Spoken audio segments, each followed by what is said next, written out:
আবারও সংঘাতে জড়ালো যুক্তরাষ্ট্র ও ইরান। হঠাৎ মধ্যপ্রাচ্যে যুক্তরাষ্ট্রের 3টি ঘাঁটিতে হামলা চালিয়ে যেন নতুন করে যুদ্ধের দামামা বাজালো ইরান। এর মধ্য দিয়ে মধ্যপ্রাচ্যের যুদ্ধ পরিস্থিতি আরও ভয়াবহ এক মোড় নিয়েছে বলে ধারণা করা হচ্ছে।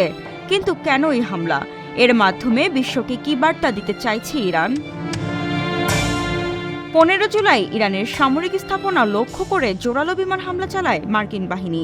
এর জবাবে উপসাগরীয় অঞ্চলের 3টি দেশে পাল্টা ক্ষেপণাস্ত্র ও ড্রোন হামলা চালিয়েছে তেহরান। একই সঙ্গে মার্কিন আগ্রাসন বন্ধ না হওয়া পর্যন্ত বিশ্বের অন্যতম গুরুত্বপূর্ণ জ্বালানি সরবরাহ পথ হরমুজ প্রণালী সম্পূর্ণ বন্ধ রাখার হুঁশিয়ারি দিয়েছে ইরান।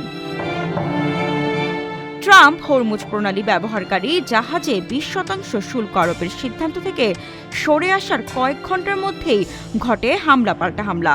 এর প্রভাবে বিশ্ববাজারে জ্বালানি তেলের দাম বেড়েছে 10% বেশি। বিশ্লেষকদের মতে এই হামলার মাধ্যমে ইরান যুক্তরাষ্ট্রকে বোঝাতে চেয়েছে মধ্যপ্রাচ্যের সংঘাত একতরফা নয়, বরং এ বিষয়ে ট্রাম্পের দাবি ভুল। একই সঙ্গে এই হামলা মার্কিন স্বার্থে বড় ধরনের আঘাত বলেও মনে করছেন তারা।